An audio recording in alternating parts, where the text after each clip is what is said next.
Bueno, muy buenos días.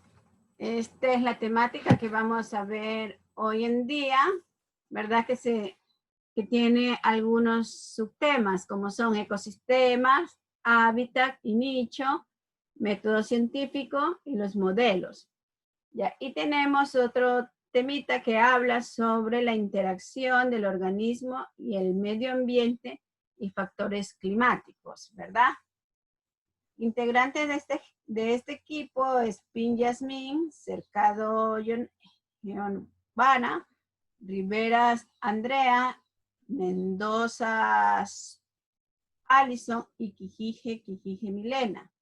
Entonces vamos a darle la palabra a Alison. Alison.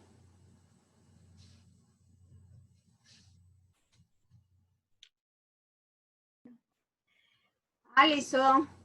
Buenos días. Buenos días, Sí, doctores, Alison. compañeros. Quería comprobar si estabas aquí. Espera un momentito que voy a hacer un diagnóstico, ¿sí? A ver, ve, Alonso, Nayeli. Dígame, doctora. Nayeli, para usted, ¿qué es un ecosistema? Un ecosistema para mí es un lugar donde interactúan tanto los organismos vivos como los organismos abióticos, por decirlo, los seres bióticos y abióticos. Ya. Y ellos forman el ecosistema, esta interacción. Ya, gracias, Nayeli. Castro John Jairo. Castro John Jairo. Cada llamada y que no contestes es una pregunta, es una actuación sin responder. Caterina Mariana Figueroa. Ya, Dígame. ¿qué es para usted un hábitat? Un hábitat. Ya, el hábitat para mí es donde se desenvuelven varios seres vivos y que está adaptado para cada especie. Por ejemplo, tenemos el hábitat en los océanos, por ejemplo, donde están todos aquellos animales que pertenecen a esas zonas, por decirlo de esta manera. ¿Y qué más? ¿Algún otro ejemplo? Tenemos, a ver, el hábitat, generalizando, podríamos decir el hábitat animal, donde están conviviendo todos ellos con diferentes especies o de las mismas especies. ¿Ese hábitat es adaptable? Yo creo que sí. Ya. Doctora, nosotros no podemos, tenemos que estar seguras. ¿Mande? Ustedes como médicos no pueden dudar, tienen que estar seguros. Es que yo creo que hay, o sea, que sí, sí es adaptable, pero también hay hábitats que no, porque hay hábitats que se construyen. Por ejemplo, a los animales que están en cautiverio se les construye un hábitat para que ellos puedan vivir ahí, puedan estar ahí. Ya, pero son adaptables, porque si no se mueren. Claro, sí, perdón, sí. A ver, una última. Rengifo. Dígame, doctora. A ver, Stephanie, ¿qué entiende usted por homeostasis? Bueno, para mí la homeostasis es como la situación de equilibrio que de un medio. Ya, en este caso, enfocándonos a lo que es el tema de hoy, que es la ecología, los ecosistemas. Bueno, sería ese equilibrio entre los seres, las diferentes especies que hay, que pueden convivir dentro de un ecosistema, y así también como factores climáticos, el ser humano también, que dependiendo de si esta especie interactúa con alguna otra, y bueno, sería esa situación de equilibrio. También en el caso, por ejemplo, en donde ya se ve alterada por la contaminación, ya sería un daño a esa homeostasis. Ya. Stephanie Rengifo. Naomi Moreira. Dígame. Naomi, ¿qué entiende usted por interacciones de los organismos, medio ambiente y factores climáticos?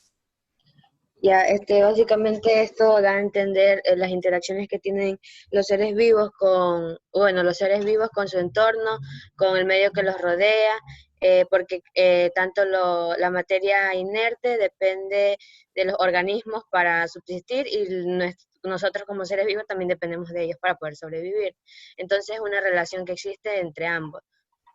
Muy bien, Naomi. Ya no hablemos mucho, ya no usemos mucho el término de materias no vivientes o vivientes, sino más bien hablemos de organismos bióticos y abióticos, ¿verdad? Listo. Ya vamos aprendiendo términos nuevos y nos vamos refiriendo. Lógicamente que cuando, bueno, eso también depende de la asignatura que ustedes estén viendo y tengan que decir. Pero sería bueno que en cualquier asignatura que se refiera a los seres vivos o no vivos, ya ustedes introduzcan la nueva terminología de seres abióticos y de seres no abióticos. Ya.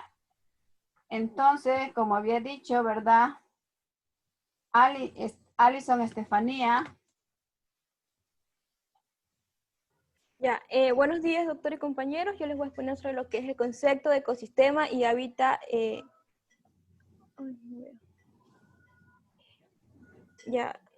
Hábitat y nicho. Sí.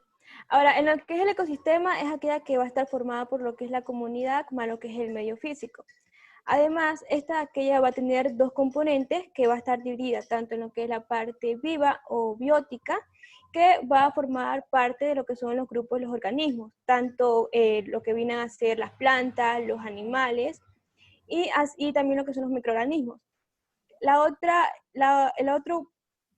parte, que esta también está compuesta, es por la parte física o abiótica, que va a constituir todo lo que es el ambiente donde se desarrolla y donde viven estos microorganismos, como por ejemplo lo que es la atmósfera, el clima o el agua.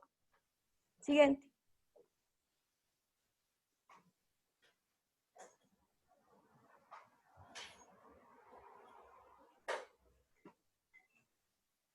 Ya, en lo que son los componentes en el ecosistema, esta va a estar dividida en dos factores, en factores bióticos, que van a ser los productores, consumidores y descomponedores. Los productores, en este caso, van a ser lo que son las plantas verdes, mientras que los consumidores, como por ejemplo los carnívoros o herbívoros, mientras que los descomponedores van a ser todas las bacterias o hongos. En los factores abióticos va a estar constituido por físicos y químicos, como por ejemplo climáticos, energéticos y edáficos. Climáticos lo constituye lo que es la humedad o la temperatura, mientras que energéticos va a ser la parte de la energía solar o lo que es la energía química, mientras que edáficos el pH o nutrientes. Asimismo, tenemos ejemplos de lo que es el ecosistema, como van a ser los pantanos, lo que son los bosques, los lagos o incluso los charcos. Siguiente. Alison, una pregunta. Nosotros por ser seres abióticos, en esta clasificación que usted pone de los factores abióticos, ¿dónde cree que entramos nosotros como seres humanos? Ya, como seres humanos, nosotros vamos a entrar de lo que son los heterótrofos, que son de los consumidores. ¿Y por qué? ¿Ya? Porque nosotros necesitamos de alimentarnos de otro ser vivo para poder, en este caso, absorber todos estos nutrientes para nuestro desarrollo. Sí, ¿verdad? Es un mal necesario. Ya, siguiente. Ahora, en lo que son los límites entre lo que son los ecosistemas, aquí más que todo ya es muy difícil determinar los límites, porque esta se la conoce como ecotono, y en sí va a ser el límite de transición entre un ecosistema y otro.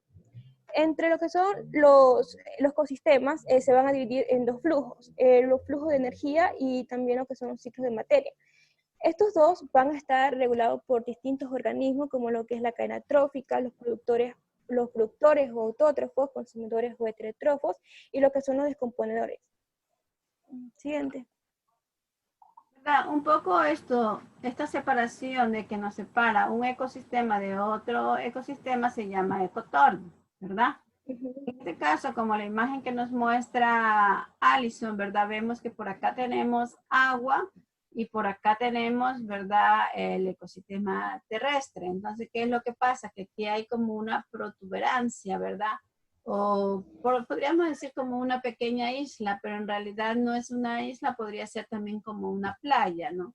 Ahorita no se ve ese espacio aquí en la playa, pero antes se veía, ¿verdad? Mucho tiempo atrás se veía que la gente que iba a la playa de Tarqui podía pasar caminando, ¿verdad? Hacia el malecón que quedaba al otro lado. Y ahora, bueno, no he caminado por ahí hace mucho tiempo, pero había que pasar un trecho de agua, bueno, lógicamente que también era agua contaminada que venía del río, ¿verdad? Pero sin embargo, al unirse con el mar, ¿verdad? Se hacía como un mar sin ola y entonces uno podía pasar caminando y llegaba al otro lado, ¿no? Entonces, esa partecita que nos permite pasar de esta parte, que es acuática, a la parte que es el ecosistema terrestre.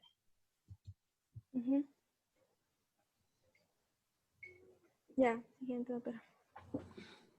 Ya, en lo que son los organismos autótrofos, estas son aquellas que van a ser producidos por una materia orgánica por medio de lo que son los compuestos inorgánicos, como por ejemplo la energía solar, que esta se utiliza por lo general para hacer el proceso de fotosíntesis, que son necesarios para las plantas verdes.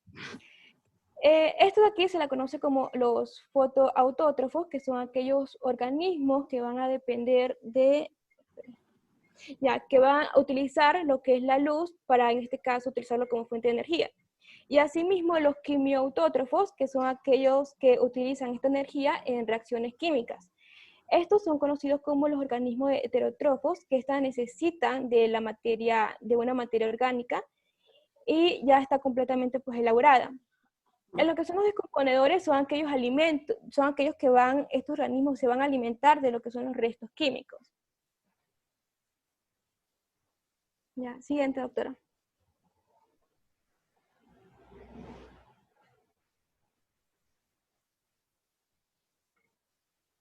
En lo que son los ecosistemas, este también va a estar dividido desde el punto de vista de su funcionamiento, pues va a presentar dos entradas. Tanto lo que es la entrada está constituido por el oxígeno, el dióxido de carbono, lo que es la luz solar y también lo que es el agua. Mientras que en la parte de la salida van a estar constituidas por el calor que va a ser producida por compuestos orgánicos, por compuestos químicos, por lo que es el oxígeno o incluso lo que es la respiración. Bueno, a las entradas exactamente, ¿qué hablamos? Ya, en lo que son las entradas estamos hablando de todos aquellos factores que nos va a permitir, en este caso, nos va a permitir formar parte de estas condiciones ambientales, como por ejemplo lo que es el clima, lo que es el dióxido de carbono, el oxígeno, es aquello que nos va a formar parte principal o importante para nuestra supervivencia, como en el ecosistema. Ya, usted sí ha escuchado hablar sobre el efecto invernadero.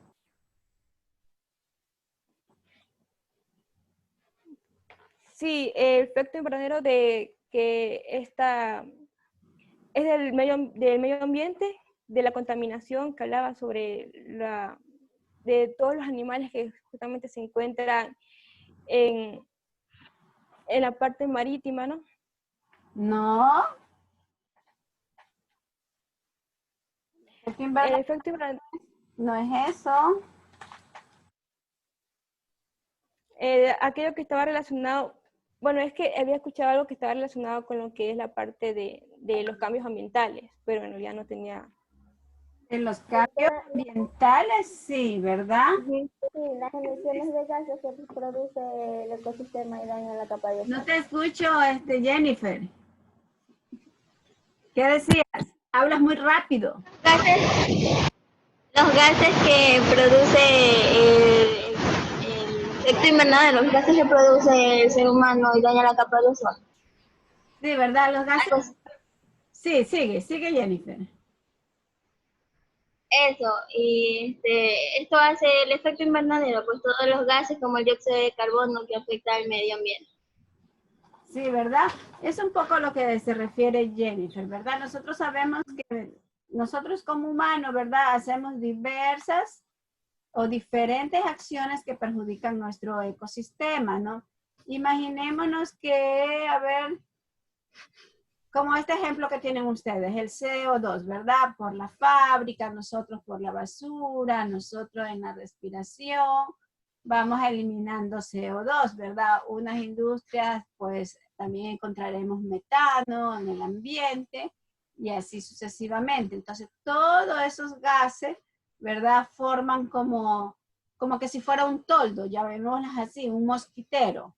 Entonces todo se queda así, pero estos rayos solares que están acá, si los ven, estos sí pasan, sí entran, pero después que ya están aquí, donde nosotros, por toda esa capa de gas que está encima o por el mosquitero, ¿verdad? Ese mosquitero no los deja devolver a estos rayos solares, ¿verdad? Y por eso es que los rayos solares también perjudican nuestra salud, porque se quedan como atrapados, ¿sí? Más tardecito les pongo un video sobre los cambios climáticos, ¿sí? Sí, era como, por ejemplo, también es un fenómeno que, como ya lo mencionaba, de que esta prácticamente se da por los gases, y lo que hace es que va a subir la temperatura de la atmósfera, produciendo así como un resultado de lo que es la concentración de dióxido de carbono. También tenía entendido. Sí, perfecto, ¿no? Entonces, lógicamente que eso nos va a elevar la temperatura.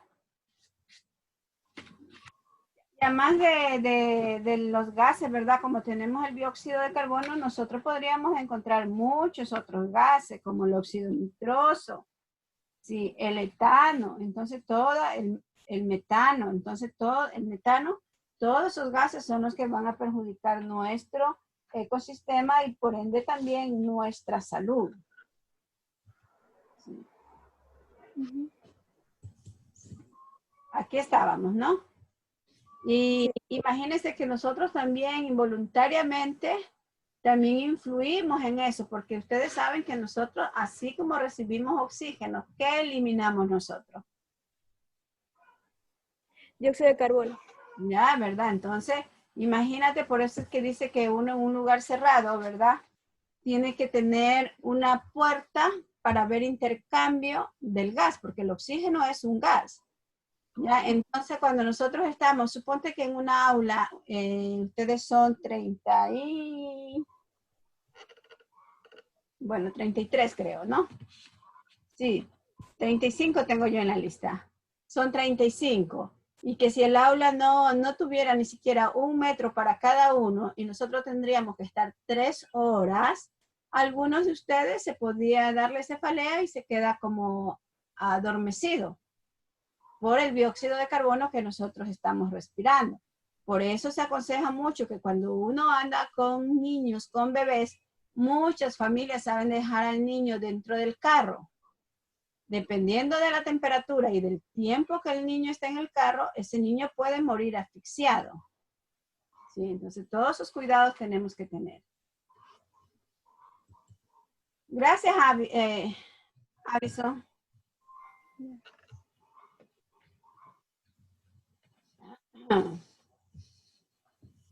A ver, Milena.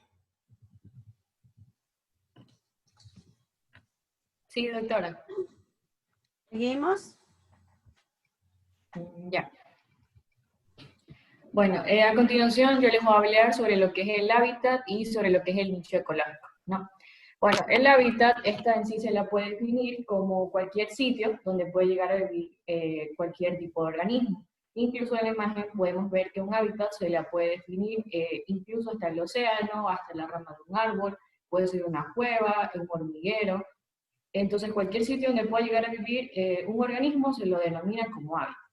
Luego tenemos también lo que es el nicho ecológico. El nicho ecológico más bien hace referencia a lo que es la función que puede desempeñar ese organismo en lo que es el ecosistema.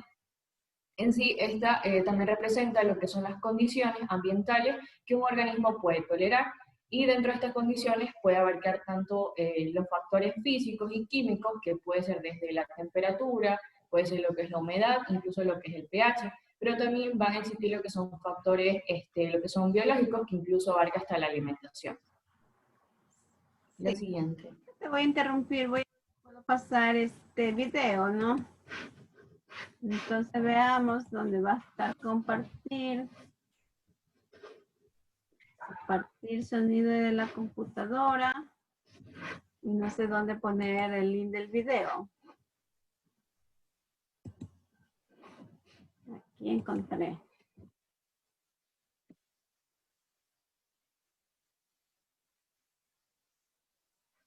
¿Me avisan si está cargando el video? Hola. Sí, doctora. Ya. ¿Dirán si escuchan?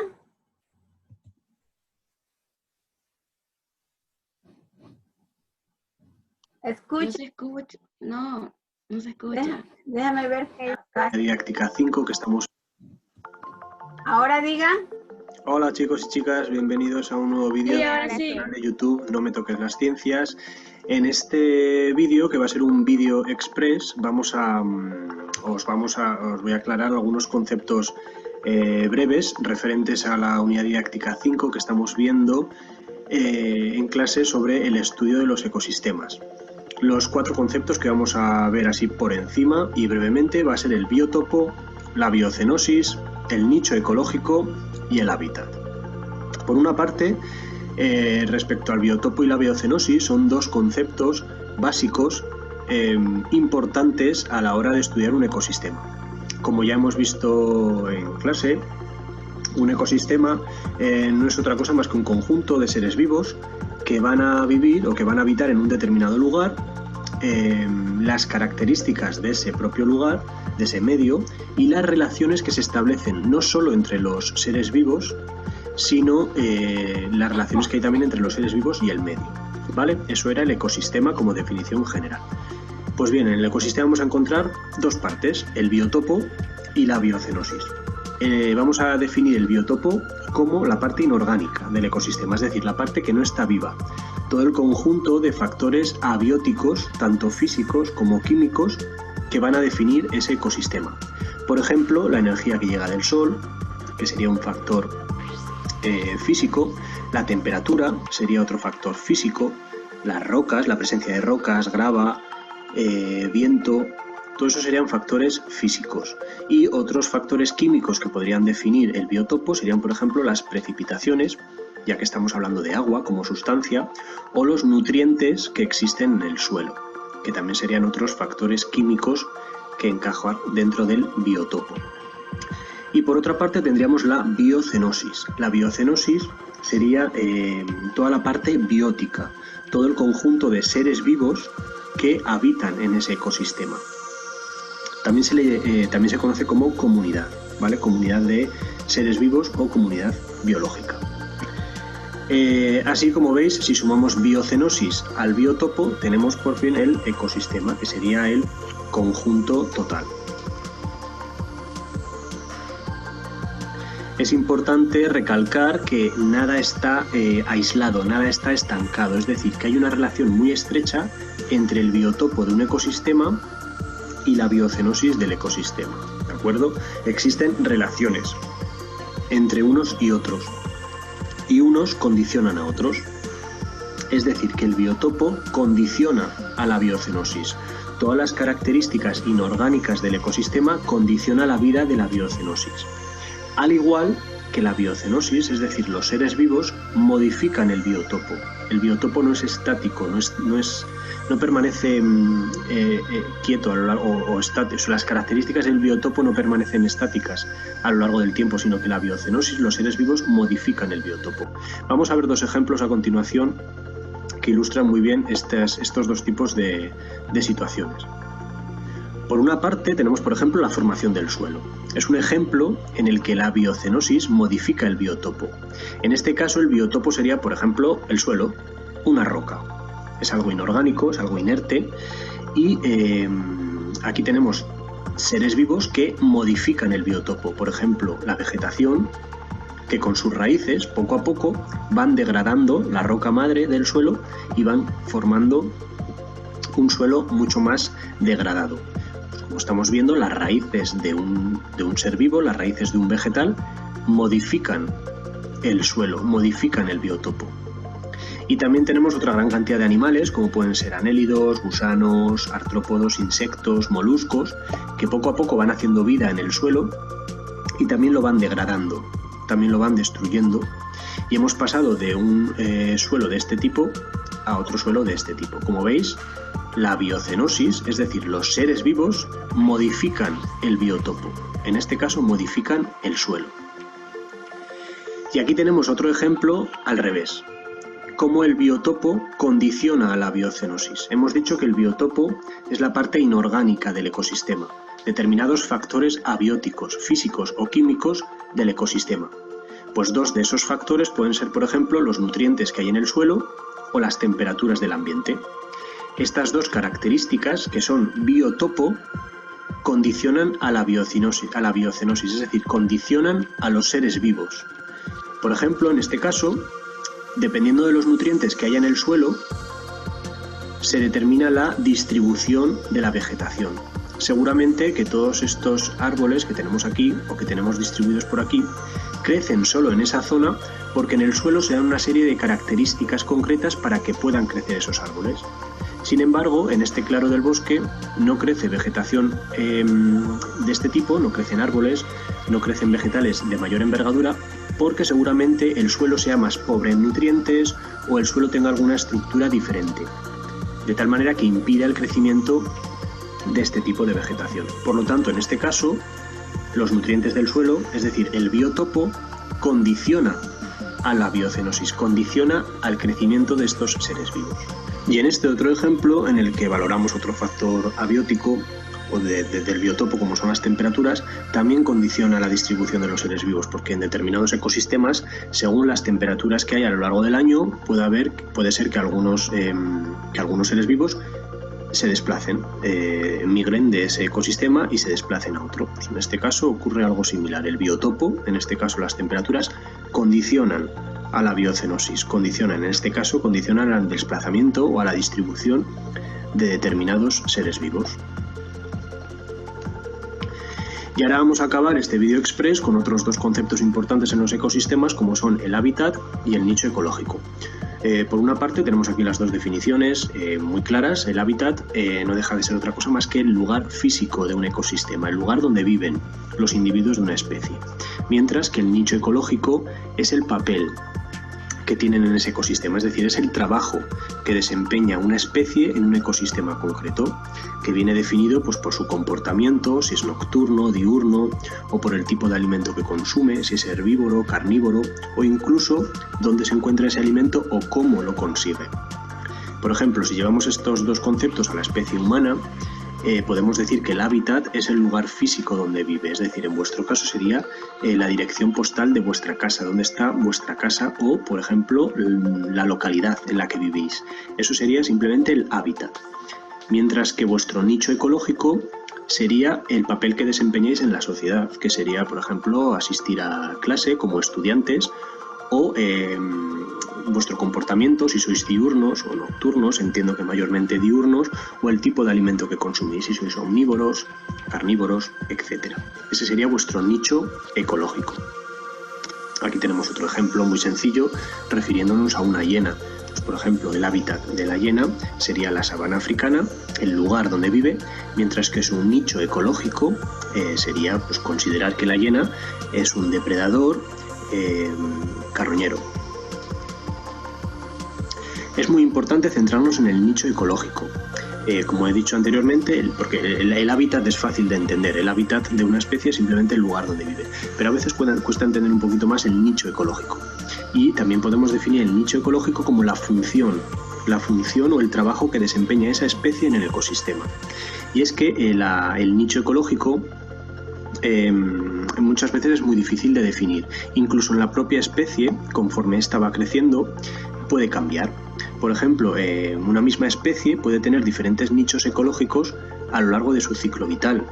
En el caso de las ranas, cuando son renacuajos, se puede decir que su nicho ecológico es considerarlos herbívoros, mientras que cuando crecen y son adultos, su nicho ecológico cambia y pasan de ser herbívoros a carnívoros, ya que se alimentan de pequeños insectos. Por lo tanto, el nicho ecológico en este caso cambia.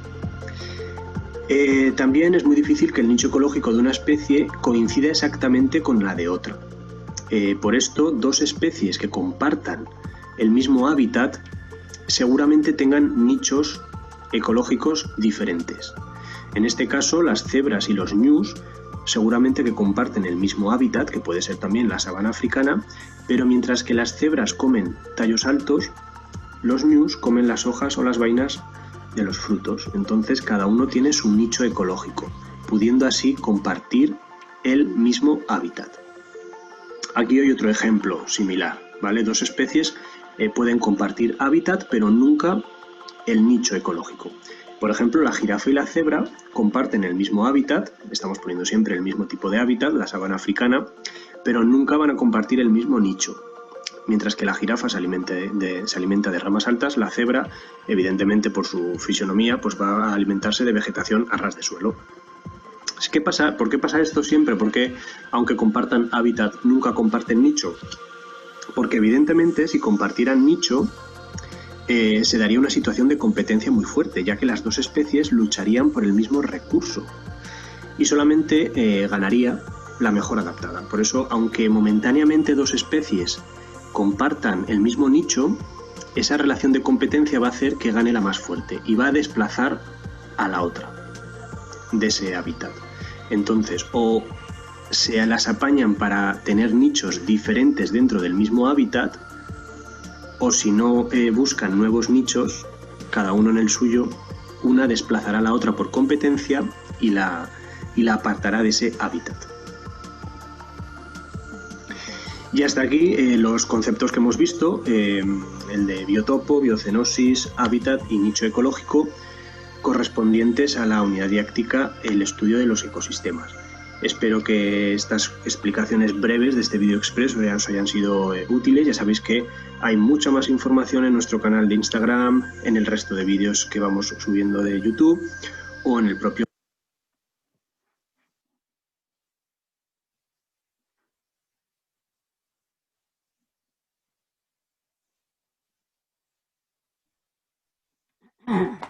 Hola. Bueno, vamos a hacer una preguntita. A Rivera Andrea. Sí, doctora. Andrea, ¿qué me puedes decir sobre el pequeño video que vimos y lo que nos había manifestado la compañera sobre hábitat y nicho ecológico? Bueno, que en primer lugar el hábitat hace referencia nomás al lugar donde vive el individuo. Por ejemplo, si tenemos una ardilla, en este caso su hábitat sería un árbol o una rama de un árbol. Mientras que el nicho ya sería de lo que se alimenta la ardilla. Pero también me llamó la atención de que no solamente hacía referencia a lo que es hábitat y nicho, sino también al estudio de lo que son las tierras. En este caso, al inicio de la exposición, había una parte que decía que la edafología se encarga del estudio de lo que es la tierra y también de lo que es el componente y la naturaleza de la misma. Entonces, el hábitat del nicho sería como un ecosistema, porque el hábitat vendría a ser lo que conforma el ser vivo y su vivienda, mientras que el nicho sería la parte externa y lo que lo conforma el mismo de lo que es su comportamiento.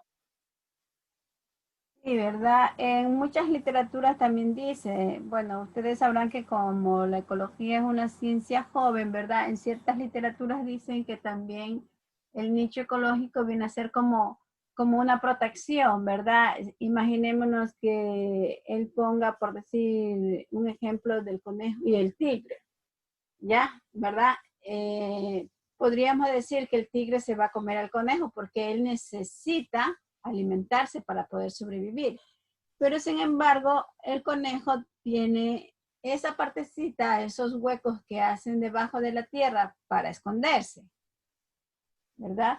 Que ahí estaríamos hablando un poco de su hábitat, del lugar donde vive y también del nicho ecológico porque ellos se alimentarán de otra manera, ¿no? Y allí es que, como ponía el ejemplo de la jirafa con la cebra, ¿verdad?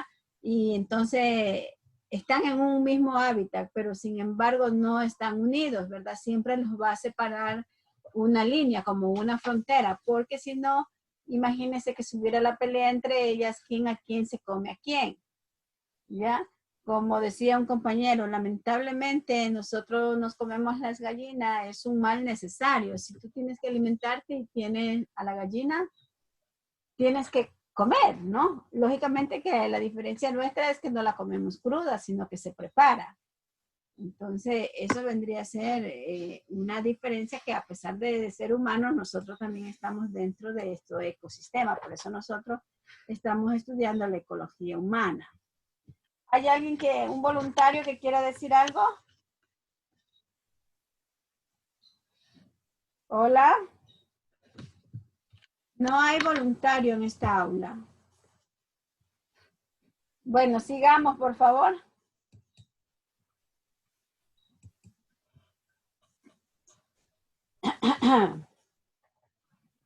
Sigamos. Ya. Bueno, tenemos como siguiente tema lo que son los métodos científicos. El siguiente, por favor.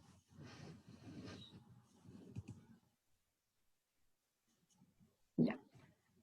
Bueno, dentro de los métodos científicos vamos a encontrar tres tipos de métodos, que va a ser lo que es el método experimental, vamos a encontrar lo que es el método inductivo y lo que es el método deductivo. La siguiente.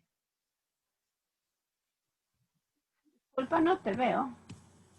Sí, aquí estoy. Ya. Ya. Bueno, primero les voy a hablar sobre lo que es el método experimental. Bueno, el método experimental es considerado como un método por excelencia, ya que nos menciona que desde Galileo Galilei se han quedado fijados tres etapas que son bastante fundamentales, ¿no? Tenemos primero lo que es la observación, luego tenemos la formulación y por último tenemos lo que es la verificación. Bueno, en cuanto a lo que es la observación, esta es considerada como la primera etapa y esta sirve en sí para explicaciones. Luego tenemos lo que es la formulación, es decir, que una vez que tú ya hayas realizado las observaciones previas, vas a poder ya formular lo que es tu hipótesis, ¿no? Y finalmente tenemos la verificación, es decir, la tercera etapa. Una vez que tú ya has realizado o formulado lo que es tu hipótesis, lo que vas a hacer ya es verificarla, o sea, ver si esta hipótesis va a ser aceptada o en sí va a ser rechazada, ¿no? Bueno, también tenemos lo que es el método inductivo. El método inductivo en sí podríamos decir que como su misma palabra lo dice, va a inducir a partir de las observaciones, por ejemplo, de lo que es un número limitado de casos particulares, puede ser de ley o de principio, ¿no? Y por lo general este es considerado como un método que va desde lo particular a lo que es lo general. Y finalmente también tenemos lo que es un método deductivo. En lo que es este tipo de método deductivo, este es más utilizado, por ejemplo, en lo que son las ciencias formales, como por ejemplo lo que es la matemática, la logística, lo que es la estadística. Incluso ahí nos mencionaba un ejemplo en cuanto a lo que es la matemática, en donde nos dice que en este tipo de métodos se utiliza en la matemática, sobre todo para verificar lo que es una, por ejemplo, proposición a partir de otras que ya han sido demostradas. Giovanna, una pregunta. ¿Ustedes ya vieron investigación? ¿Sí? ¿O metodología de la investigación? ¿En qué semestre? Creo que fue todavía lo hemos visto en segundo semestre y creo que también en primero, si no mal recuerdo. Ya. De lo que usted podría recordar de lo que vio en primero o en segundo semestre, ¿verdad? ¿Qué podríamos recordar con los datos de que nos propone Galileo Galilei en el método experimental? ¿Qué ustedes aplicaron en esa investigación?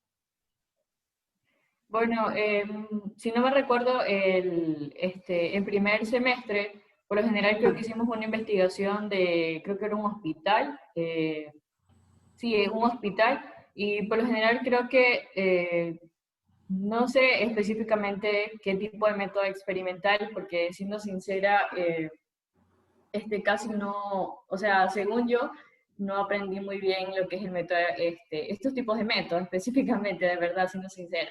Entonces, Yo creo que nosotros nos basamos más de manera general investigando, pero específicamente no sé qué método hubiéramos utilizado. Yo creo que más me basaría en lo que es la parte del método inductivo, ¿no? Porque nos basamos de lo, o sea, de lo que sería lo, como lo general, perdón, de lo particular de manera general. Nos basamos en un hospital y ya comenzamos a investigar ese hospital y así abarcamos lo que son más temas. Entonces, por eso yo creo que... Sí, Milena. Ahora sí yo necesito un voluntario, a ver, para hablar un poquito de lo mismo. No tengo voluntarios, solamente nos hemos quedado Yasmín, Giovanna y mi persona. Es Milena. Milena. La que está exponiendo. ¿Ya? A ver, vamos. Entonces nos quedamos Milena, usted y yo. Sí. Ahí también está Nicole. La veo ahí abajito. Ya, sí, pero nadie me contesta cuando necesito un voluntario. Vamos a hacer la mala, ¿sí? Mancero. Ve, Carlos John, hasta duerme que duerme. Mancero. Dígame. A ver, niña Mancero. Hace un momento, ¿verdad? La compañera exponía sobre los métodos experimentales. Y yo le hacía una pregunta, si es que ya ustedes habían visto investigación. Ella dice que no recuerda exactamente si fue entre primero, segundo, primero y tercero. Ya, mi pregunta es, desde la investigación que ustedes vieron, independientemente, en cualquiera de los del semestre, ¿ustedes qué etapas de este método experimental aplicaron o cómo fue el estudio? Nosotros en tercero creo que hicimos en parasitología, hicimos un método un método experimental en el cual fuimos a San Juan para ver lo que son, o sea, determinar qué parásitos se encuentran ahí. Entonces podemos hacer lo que es una observación y una formulación y verificamos que, como el doctor nos ha dicho, que la mayor parte de organismos de parásitos que se encontraba ahí era lo que era la yardiasis, ya que hicimos exámenes coprológicos y pudimos observar, formular lo que son las preguntas, su forma de vivir, y podemos verificar que es cierto lo que decía el doctor. Eso fue en epidemiología. ¿Ya? Bueno, eso es desde la asignatura de epidemiología. Entonces yo quería saber más o menos, era desde la asignatura de la propia asignatura que se llama metodología de la investigación. O sea, sí, pero pusimos comparar, o sea, el método que hicimos ahí en comparación a eso. Claro. Ya, por eso de esa razón le digo que así nos planteamos el método experimental, pero desde el punto de vista en la parte epidemiológica. Ya. Gracias. Continuamos, Milena. Listo. La siguiente diapositiva.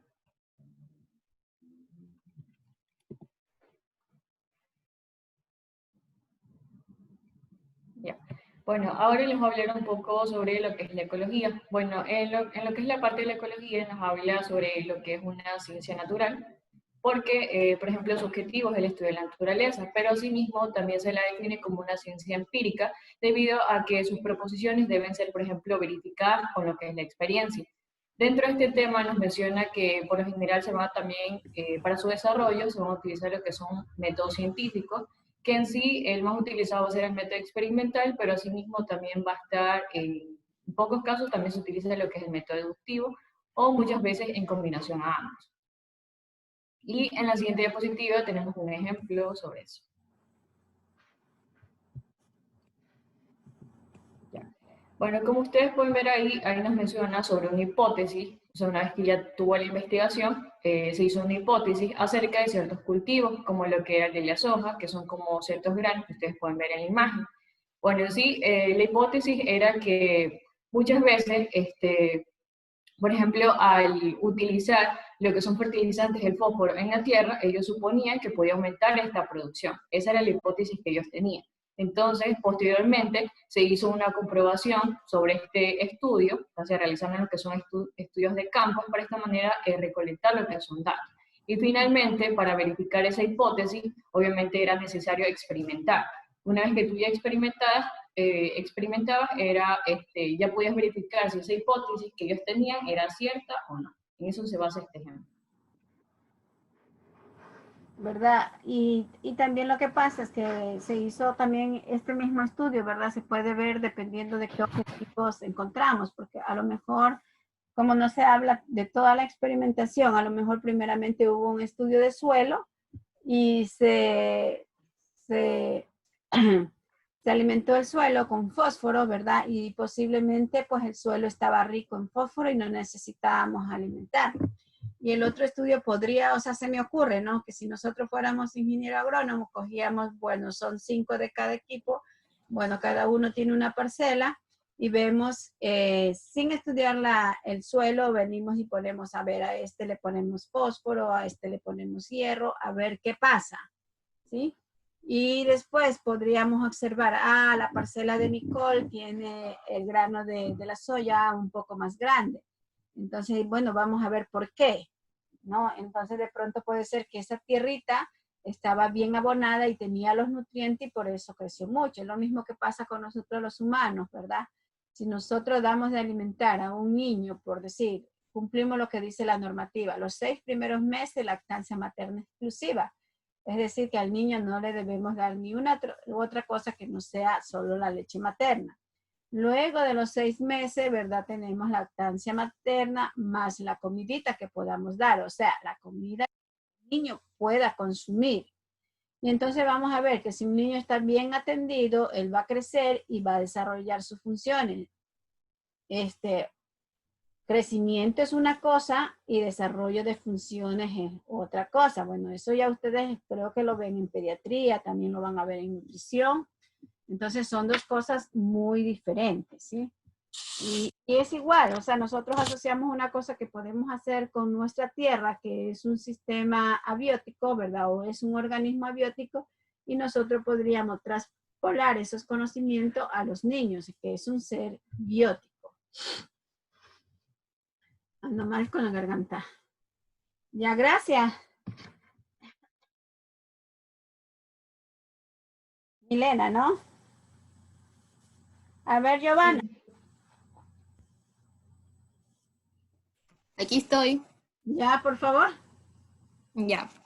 Luego continuamos con los modelos, que en sí estos van a utilizar los conocimientos y a partir de eso se van a recolectar datos para poder predecir algún evento que podría ocurrir en cualquier momento o también se podría utilizar para poder, como quiera, para cambiar algún parámetro del entorno.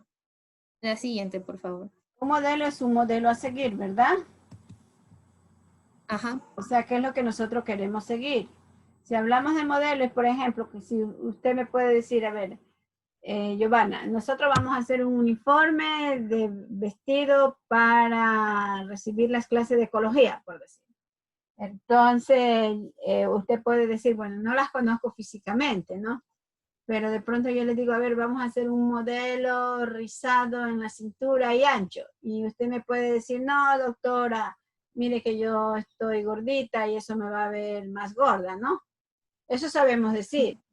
Ya, o sea, un modelo es como un patrón a seguir. Entonces ahí tendríamos que buscar algo que nos conviene a todos, ¿verdad? Y por ejemplo, habrá unas que son súper delgadas y si yo les digo, a ver, hagamos un vestido armado. No, doctora, mire, permítame hacerle unos risitos porque yo me veo muy flaca, ¿no? En un modelo es algo a seguir, independientemente de dónde. Ya, por ejemplo, si nosotros podríamos decir un modelo, ¿verdad? Es una forma de cómo nosotros conversamos, ¿verdad? Un modelo es cuando nosotros decimos, a ver, tienes que hacer este trabajo de esta manera, o sea, seguir un orden. Entonces ya vamos a ver a los modelos que se refiere esta parte de la ecología. Ya. Luego vamos a ver los tipos de modelos, que primero tenemos los verbales. Bien, este modelo en sí es en parte descriptivo y también predictivo cualitativo. Bien, este en sí representa una explicación con palabras fundamentales que técnicamente describen la realidad de uno. Y también esta va a incluir lo que son las evoluciones y las hipótesis. La siguiente. Ya luego tenemos el modelo matemático, que como su nombre lo indica, aquí como quiera un proyecto se puede plasmar por medio de operaciones matemáticas o también de expresiones matemáticas o también por medio de ecuaciones diferenciales. Como se puede ver en el cuadro donde dice hipótesis, es como quiero un ejemplo, ¿ya? Todo proyecto empieza a partir de una hipótesis, ¿ya? Pero en este caso, como es un modelo matemático, esta hipótesis se va a plantear en forma de una ecuación. Luego sigue el siguiente paso, que es la formulación formulación matemática. Bien, aquí es donde se va a resolver la ecuación y después se van a obtener las soluciones, o sea, el resultado de este problema matemático. De este problema vamos a sacar una gráfica que en sí se va a poder comparar con las predicciones que se han hecho anteriormente. Salud. Y también de estas predicciones nos vamos a basar en la hipótesis que hicimos en un principio. Bien, también aquí podemos, como quiera, cambiar la hipótesis que hemos hecho al inicio y eso. Otro tipo de modelo matemático tenemos el numérico, donde aquí se utilizan las magnitudes y ecuaciones y pueden ser discretos o continuos. La siguiente, por favor. Un poquito, Giovanna, ¿verdad? Cuando nosotros hablamos de una investigación, si ustedes recordarán que una investigación no se inicia con la hipótesis, una investigación se inicia con una observación, ¿verdad? Y de esa observación pueden salir muchas ideas. Ya nosotros venimos y comenzamos a decir, bueno, de tanto que he observado, dependiendo si que la investigación es cualitativa o cuantitativa, ¿verdad? De tanto que he observado, yo puedo decir o puedo plantearme esta hipótesis, ¿verdad? Y luego cuando yo me planteo esta hipótesis, independientemente cuál sea, entonces yo digo, bueno, ¿qué formulación voy a usar? ¿Qué tipo de mecanismo voy a usar? Por lo general, bueno, la matemática con la estadística inferencial se parecen mucho, porque así sea que nosotros hagamos un chi cuadrado, si lo hacemos manual, tenemos que usar las matemáticas. Si hacemos una TD Student en forma manual, tenemos que usar las formulaciones matemáticas, ¿verdad? Y a pesar que nosotros pasemos estos datos en el programa SPSS que ustedes ya conocen, igual el SPSS, ¿verdad? Tiene internamente las composiciones, las reglas o las matemáticas, si no el SPSS no podría darnos unos datos. Supongamos que yo le digo, a ver, yo quiero cruzar esta variable 1 con la variable 2 y voy a aplicar chi cuadrado. Entonces yo tengo que marcar cuál es la variable 1 y cuál es la variable 2 para que la máquina sepa y como resultado, cuando yo quiera ver el reporte, me dé chi cuadrado, porque la máquina hace siempre lo que nosotros hacemos, ¿verdad?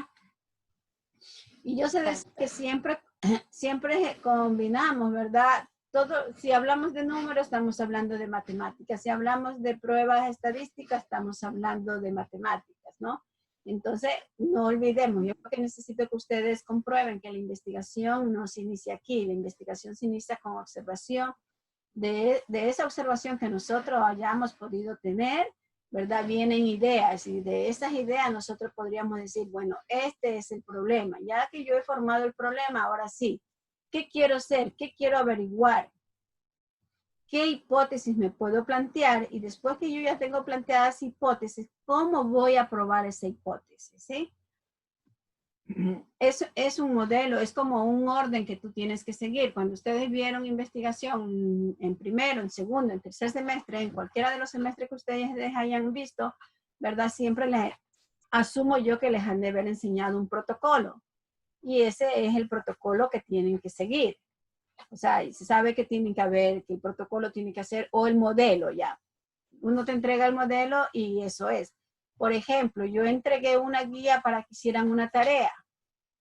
De las revisiones que yo hice del curso de ustedes, que le mandé a Nicole, que solo pude abrir el trabajo del grupo 2 y 5, no recuerdo si me estoy equivocando, ¿verdad?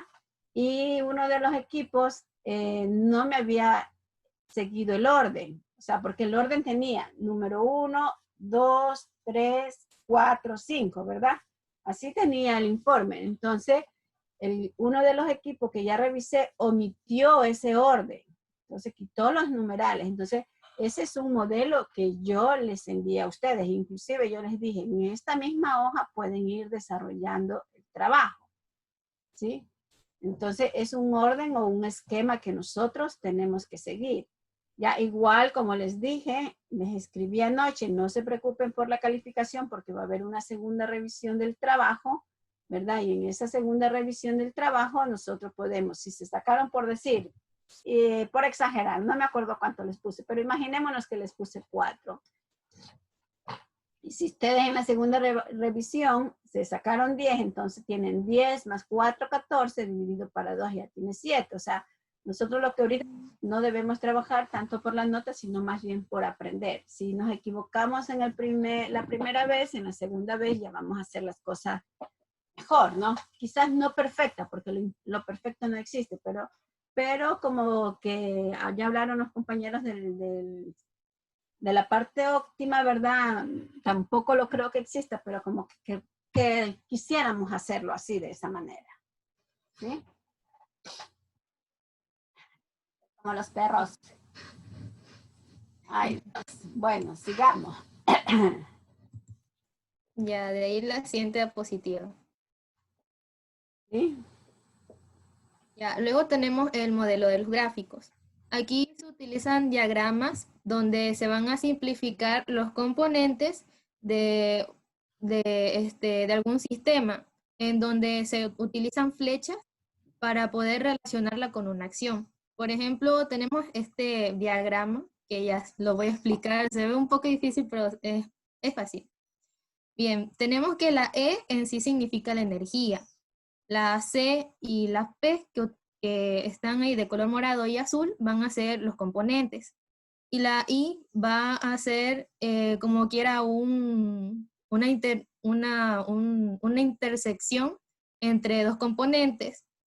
Y las letras que están al lado de la flecha, las F o sea, las F van a ser donde van a conducir la energía, y la R podría ser la R que está casi abajito del diagrama. Bien, esta va a ser como un punto de retorno desde un componente a otro. En lo que puedo expresar de este diagrama, se podría decir que de una fuente de energía, esta se va a bifurcar en dos rutas, como quiera. En la primera, que se ve como una ruta directa, que va a ir de un componente a otro y va a llegar a otra fuente de energía. Y en cuanto a la segunda ruta, esta va a llegar de un componente también, pero va a tener, como quiera, una vía indirecta hacia la fuente de energía, donde aquí tanto puede retornar de un componente a otro, como también puede ir de manera directa. En verdad, tenemos un modelo de gráfico, pero es por el ejemplo que nos ha puesto las compañeras. Pero si cuando nosotros, ¿verdad?, hagamos nuestra investigación, imaginémonos que el proyecto de ecología no fuera proyecto de ejecución, sino más bien un proyecto de investigación, ¿verdad? Nosotros introducimos los datos, sea en el SPSS o sea en el Excel, ¿verdad? Y ese Excel nos va a dar gráfico dependiendo de las variables que nosotros querramos poner, qué ponemos en X y qué ponemos en Y. Entonces nos va a dar diferentes gráficos. Ya en este caso, el ejemplo que ha puesto la compañera, ¿verdad? Es un diagrama, ¿verdad? Cómo es el camino de la fuente de energía, cómo va a funcionar esa energía en los diferentes componentes, ¿verdad? Hay energías que van y hay energías que retornan, ¿verdad? Si nuevamente volvemos al efecto invernadero, vemos que la energía del sol llega hacia nosotros, pero por la capa de los gases que está en nuestro entorno le pide hacer un retorno, ¿sí? Y es por eso que nosotros tenemos muchos problemas, ¿no?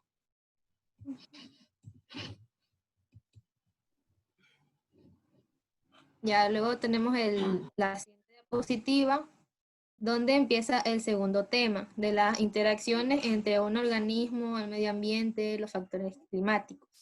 Dando como una introducción a esto, tenemos que las interacciones entre un organismo y su medio ambiente en sí son constantes, es decir, que uno va a depender del otro. Tomemos como ejemplo una planta, ¿ya? Esta planta, para realizar el proceso de la fotosíntesis, va a utilizar de sus hojas. Estas hojas van a captar en sí la energía solar, y también, por otro lado, vamos a tener las raíces, que las raíces, al estar debajo o sea, al ramificarse, valga la redundancia, por el suelo, estos van a, como quiera, a tomar toda la humedad del suelo para Los poder... nutrientes. Sí, los nutrientes para poder, como quiera, desarrollarse y sobrevivir. Esto a su vez, cuando capta la energía del sol, también va captando el dióxido de carbono y también va a proporcionar oxígeno al ambiente. Eso como quiera la interacción entre organismos y el medio ambiente. Y ahí están los objetivos del tema. ¿Los leo o...? No. No. Ya. De ahí la siguiente diapositiva. Es tu última lámina. Ya, listo. Bien, aquí como vemos, ya hablé sobre las interacciones entre un organismo y medio ambiente. Luego tenemos entre un animal y el medio ambiente. Bien, aquí se pone interesante ya que los animales, aquí uno tanto puede alimentarse del otro como puede ayudarse uno al otro. Como en el ejemplo del tigre, que aquí se va a alimentar de otros animales, o como los herbívoros, como una ardilla, que tanto puede ayudarse a otras ardillas.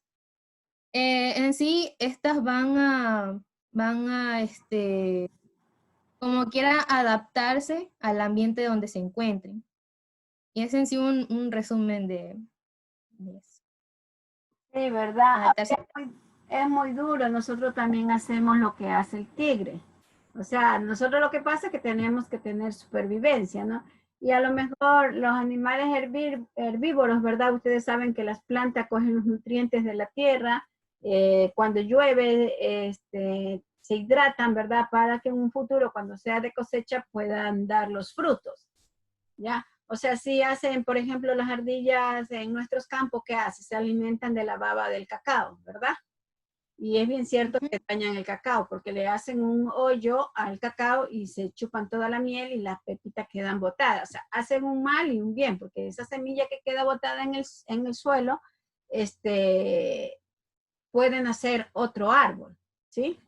Y en el caso, ¿verdad? No es que nosotros seamos caníbales, pero sin embargo nosotros tenemos que alimentarnos, ¿verdad? De proteínas, de grasas, de hidratos de carbono, de vitaminas y minerales. Cuando hablo de proteína me estoy refiriendo a las carnes de origen animal, independientemente si es res, si es chancho, si es gallina, si es cualquier otro tipo de aves, ¿verdad? Nosotros tendríamos que alimentarnos.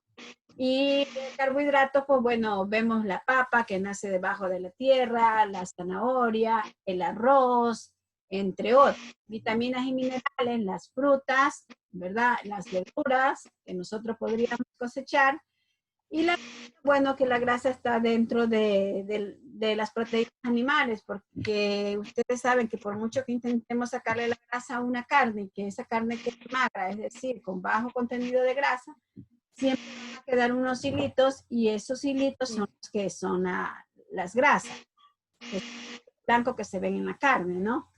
Entonces, de una u otra forma, nosotros también interaccionamos con con los animalitos que nosotros le llamamos los animales domésticos, ¿verdad? Obvio los que se pueden comer porque, bueno, no nos podemos comer un perro, pero porque no es cultural nuestro comernos un perrito, pero en otras provincias, en otros lugares del mundo, el perro es un plato apetitoso y bienvenido sea.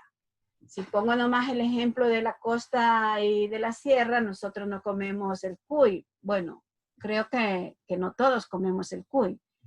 Y el cuy para ellos es como para nosotros comernos un pescado. Para la sierra el cuy, para ellos es el pescado que nosotros comemos acá. Y así podríamos buscar tantos ejemplos, ¿sí? Entonces, a estas interacciones ambientales, ¿verdad? Nosotros tenemos que adaptarnos, nuestro organismo, con los seres no abióticos como el sol, la tierra, el agua, el aire, ¿verdad? Y también interaccionamos con los seres abióticos, en este caso con los animalitos que sirven de alimentos para nosotros. Gracias. Ok.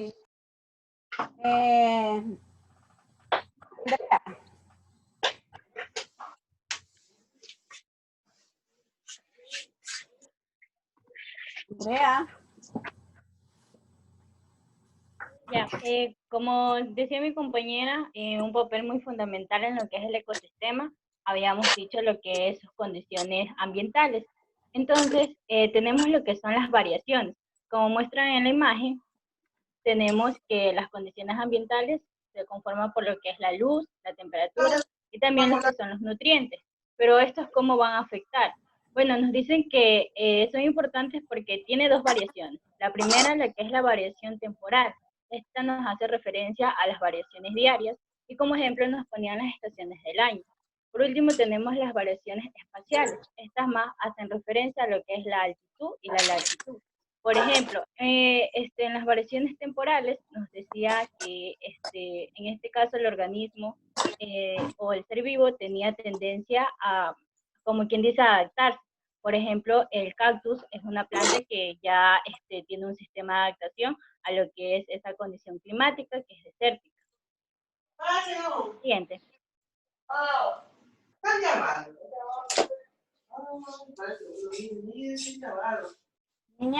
Luego tenemos lo que son los factores abióticos. Estos factores abióticos van a estar interrelacionados con lo que es el organismo, pero entre ellos, ¿qué específicamente va a estudiar? En pocas palabras, va a estudiar lo que es el clima, lo que es el agua y lo que es el suelo. El clima, en donde están los cambios climáticos, el agua, donde es la parte hidrográfica, y el suelo, que es la parte de la edafología, que son edáficos. Como le había dicho anteriormente, la edafología se encarga de estudiar lo que es la composición y también lo que compone la naturaleza del suelo y sus organismos que lo rodean también. Siguiente. Perdón que te interrumpa, Andrea. Quiero hacer una pregunta solo para ver cómo está el conocimiento. Juliana Valentina. Sí, dígame. Juliana, ¿usted recuerda cuando nosotros estuvimos en la escuela, verdad? Nos hablaban sobre los estados del agua. ¿Cuáles son esos estados del agua? Sólido y gaseoso.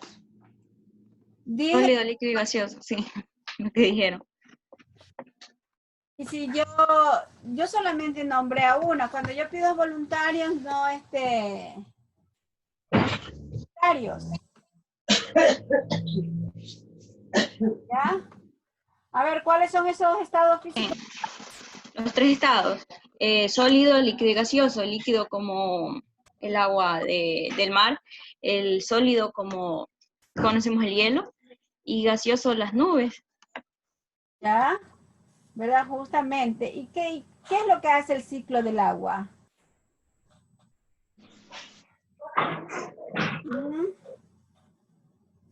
¿Cómo dijo?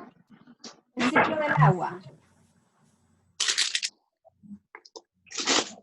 Imaginémonos que ponemos a hervir una olla con agua y la tapamos. ¿Qué pasa allí? O sea, lo que pasa es que cambia de un estado a otro. ¿Ya? ¿A qué estado? Hay un constante cambio. Yo veo el agua líquida de igual. Ajá. Y luego se evapora. Piensen. Los voy a mandar a estudiar el estado, los estados físicos del agua. Acuérdense que se provoca el vapor de agua, ¿verdad? Sí, luego pasa la evaporación del agua, eso es. Sí, luego que se condensa esa agua, ¿verdad? Lógicamente, que después que llega a la nube, ¿verdad? Ustedes sí creo que se pueden ir a la sierra algún día. Ustedes van a ver que hay un momento que hay una neblina y que nosotros no podemos ver, ¿verdad?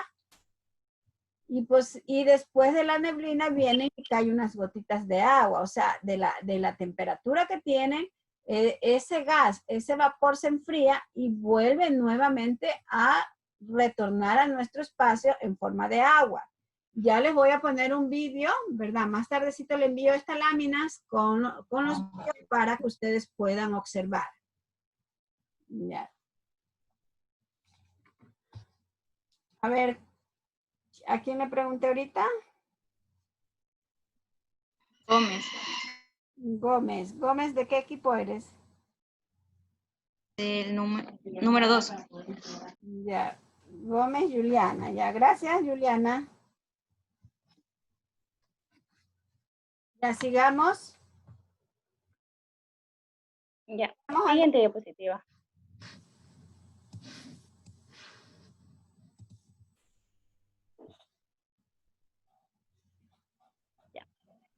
Homeostasis.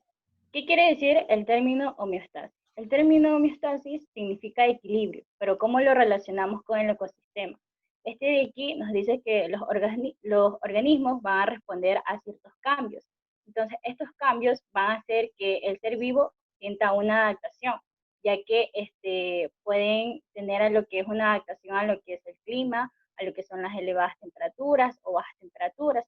Entonces, la homeostasis es ese equilibrio que le permite, en este caso al ser vivo, adaptarse al medio en el que se encuentra rodeado. Por ejemplo, nos dice que en un principio estos pueden ser constantes y el medio físico les ayuda a mantener las condiciones que éstas necesitan para poder adaptarse. Tenemos que, por ejemplo, se puede adaptar el organismo a lo que son los cambios ambientales y también a sus condiciones internas. También nos da una relación entre lo que es energía y materia. En esta energía y materia entra también lo que es el suelo. Y luego tenemos que van a existir variaciones. Este medio interno puede hacer variaciones durante el proceso de adaptación o en este caso de condición para que el ser vivo pueda adaptarse de manera correcta. Si yo necesito, Andrea, asociar esto con un ejemplo un poco más sencillo con nosotros los humanos, ¿qué pondrías? Bueno, por ejemplo, nosotros en lo que es la cadena trófica o en la cadena de alimentación entraríamos como los consumidores, ¿no? Entonces nosotros necesitamos de otro ser vivo para poder subsistir. Como usted ya lo había dicho anteriormente, a diferencia de los animales, nosotros cogemos el producto o el ser vivo que nosotros necesitamos, pero nosotros lo cocinamos. En cambio, ellos no, ellos son un poco más depredadores. Y por eso existe la cadena de alimentación. Bueno, tenemos al consumidor primario, que en este caso sería el ser herbívoro, ¿no? Y luego sigue el carnívoro, que va a necesitar alimentarse, en este caso, del ser herbívoro. Y por último, el depredador, que consume a otro carnívoro. Ya, y verdad, esto también podríamos nosotros relacionar cuando hablamos de los cambios ambientales, porque ya como usted dijo que la homeostasis es un equilibrio, ¿verdad?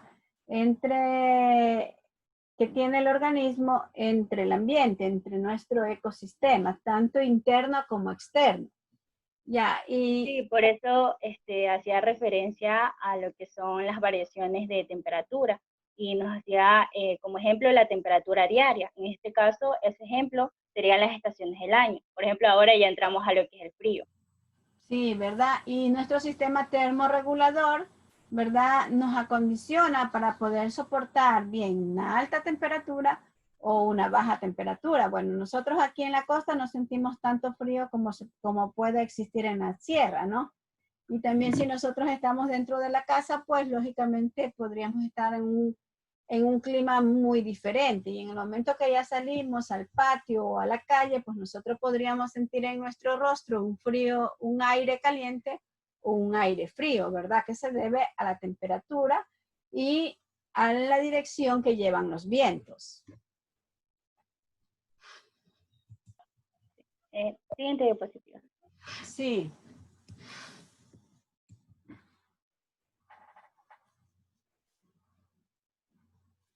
Ya, luego tenemos, como quien dice, estos cambios que uno puede presentar. Nos dice que en la estimulación de los centros simpáticos, en lo que es la parte del hipotálamo posterior, va a existir lo que es una vasoconstricción de las arterias y la erección del vello. Esto se conoce como una sudoración.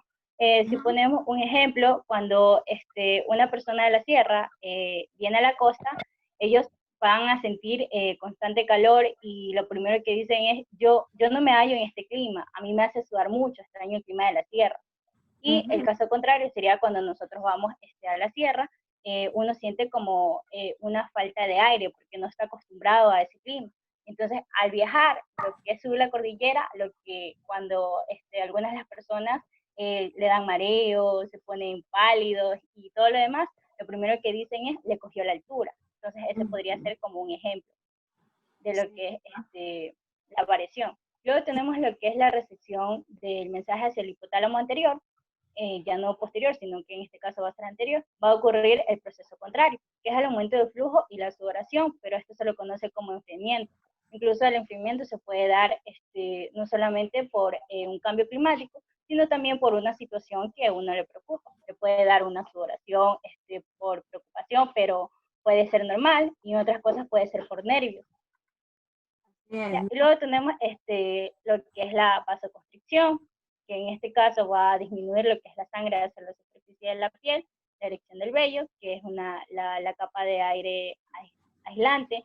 Un ejemplo de la erección del vello podríamos decir cuando nos dan una noticia y esta nos sorprende mucho. Lo primero que dicen coloquialmente es, se me puso la piel de gallina, por la noticia que uno recibe. Y luego tenemos tiritar, que es la actividad muscular involuntaria del cuerpo. Muscular, sí, y esa piel de gallina que usted dice, ¿verdad? También lo hace cuando así sea que tengamos frío. Sí, entonces nosotros nos tocamos. Sí, también. Comenzamos a sentir, ¿verdad? Entonces, sí, se le eriza la piel. Muchas veces, ¿verdad? Si nuestro sistema termorregulador no está funcionando bien, cuando hay estos cambios de clima podríamos pasar 1 o 2 días acostaditos porque no tenemos ánimo, por la cefalea, por la náusea, hay personas que llegan a vomitar. Entonces es muy difícil, pero allí favorablemente tenemos nuestro sistema termorregulador, ¿no? Y hay un fenómeno que yo he observado y todavía no lo entiendo, ¿verdad? Por ejemplo, por el mes de agosto parece que son las vacaciones de sierra. Y usted, mucha gente puede ver que anda cubierta, que anda con suéter y todo. ¿Por qué cree usted? ¿Cómo? No le escuché al final. O sea, mucha gente de la sierra que viene a nuestra costa, ¿verdad? Va a las playas y tú no le ves en traje de baño, sino que más bien le ves con suéter, con poncho y todo eso. ¿Por qué cree usted? Es que, por ejemplo, eso también depende de lo que es la parte de cultura, porque anteriormente yo sí he visto que en la playa las paisanitas o las serranitas, como le quieran decir, ellas solamente pasan con su poncho y, o sea, como que temen o les dan como, por decirlo así, vergüenza, porque ya están acostumbrados a esa forma de vestir. Entonces, esa es su adaptación que ellos han tomado en el medio donde viven, en este caso en la tierra. Sí, exacto, incluso, doctora, ¿no? Sí, Yasmin. Doctora, ¿me escucha? Sí. Ya, mire, incluso no solo nos vayamos tan lejos, hay personas, por ejemplo, que se adaptan a usar abrigos a pesar de que hace un calor, a pesar de que todo el mundo esté sudando, y esas personas pueden, debido a la adaptación regularse a sí misma su temperatura y no sudar, o sea, y los demás pueden estar diciendo y preguntándose, ¿no tienes calor? Y la persona puede decir no, pero es porque ha tenido una adaptación a eso, ya ha sido como algo un poco constante, un estilo de vida ya un poco prolongado, por decirlo así. Sí, ¿verdad? Y bueno, esos son temas de investigar. porque de pronto yo no sé si nuestras personas que, bueno, a lo mejor lo que dice Yasmín puede pasar entre nosotros los costeños, ¿no? Y en los que vienen de la otra parte de la sierra, a lo mejor podría decirse porque ellos siempre están con frío allá y de pronto ya tienen impregnado el frío en su cuerpo, no lo sé.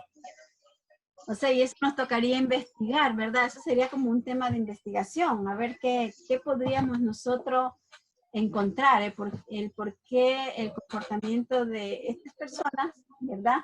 Que a pesar que hace calor, o sea, todos los que vienen de otra provincia, ¿no? Como la sierra, que van a la playa y se supone que si venimos a la playa es a gozar de la temporada, ¿no?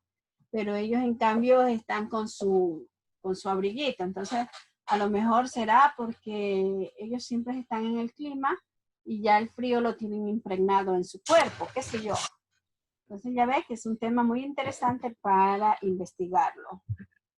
Ya, continuamos por favor. Ya. Siguiente diapositiva. Con estas termina Andrea con esta. Ya, entre lo que son los cambios también encontramos lo que es una retroalimentación negativa y una retroalimentación positiva. Lo pusimos en una balanza porque este de aquí va a contrastar cambios similares, pero con un efecto diferente. Por ejemplo, en la retroalimentación negativa nos dice que este va a contrarrestar el cambio, pero en la positiva, este de aquí necesita reforzar ese cambio para poder adaptarlo. Por ejemplo, nos dice que en el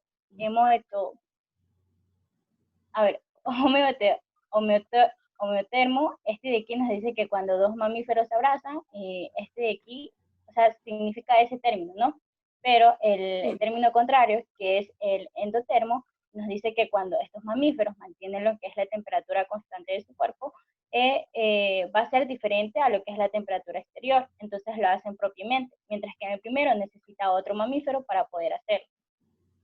Como para poder calentarse o que niveles... Para poder calentarse. Sí, entonces, ¿qué es lo que nos dice, verdad? Que los homeotermos de pronto no tienen esa capacidad de que haya mucha variabilidad de temperatura, o sea, no se adapta o su sistema regulador no regula bien la temperatura externa con su temperatura del cuerpo. En cambio, ¿verdad? El endotermo él como que se va a adaptar a una nueva temperatura, sea un poco más alta, sea un poco más baja, sea intermedia.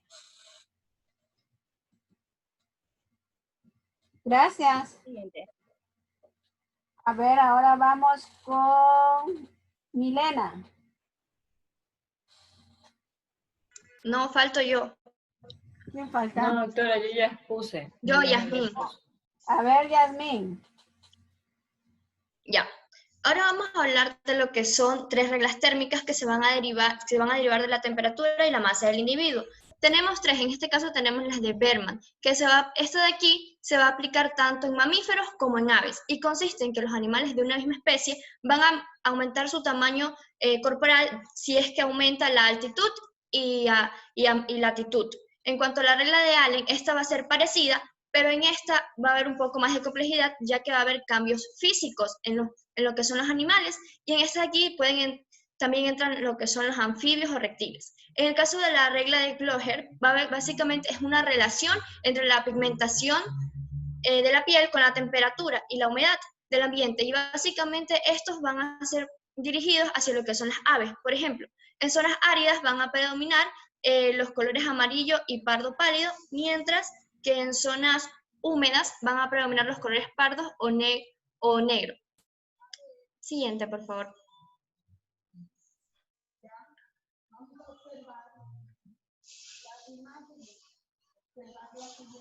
¿La pasaron ya? Por favor, sí, ya está. Ya. Tenemos los poiquilotermos. Estos van a ser totalmente contrarios a los homeotermos, debido a que estos estos son ectotermos porque su temperatura va a depender del cambio o la temperatura externa. Y sus pérdidas y ganancia va a depender de 3 mecanismos, como son la conducción, convección y evaporación. Y estos de aquí van a adquirir un comportamiento para poder regular su temperatura, como es la exposición al sol. Ya.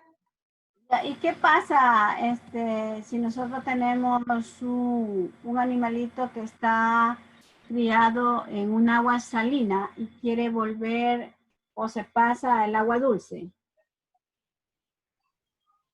Por decir, pongamos un pececito. Un pez de agua salada a que sea como de agua dulce, ¿a eso se refiere? Sí.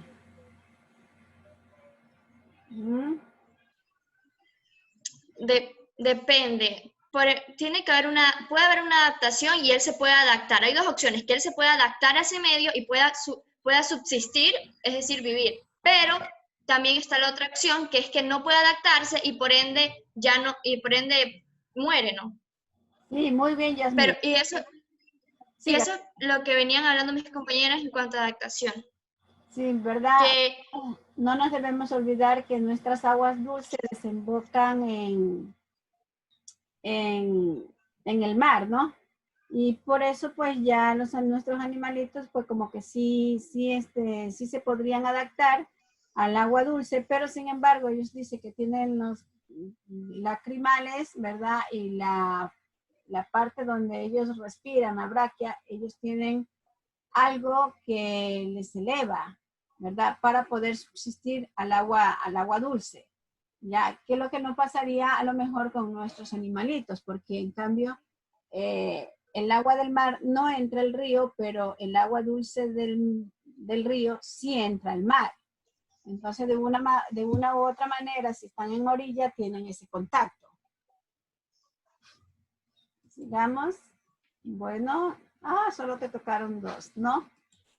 A ver, chicos, yo les voy a poner unos links aquí y más tardecito les envío por WhatsApp el material para que ustedes vean los links del video, ¿sí? Ya veo que no se acuerdan mucho sobre el ciclo del agua y les voy a poner un video. Ya hemos visto un video del link que les puse. Este de aquí creo que no. Vamos a ver si lo podemos ver ahorita, ¿sí? Es un video corto.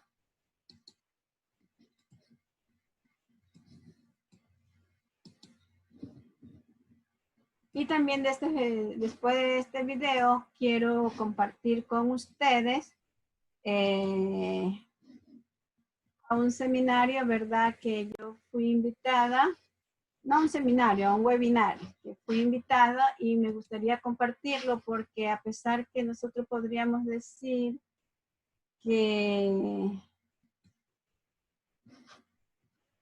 es algo pequeño, pero para mí me pareció muy importante. No sé a dónde irme para buscar el Word. Aquí está.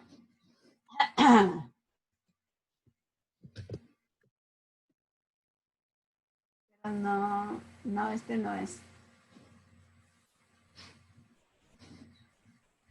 No es ese. Bueno, entonces voy a compartirle lo que les había manifestado anteriormente, ¿verdad?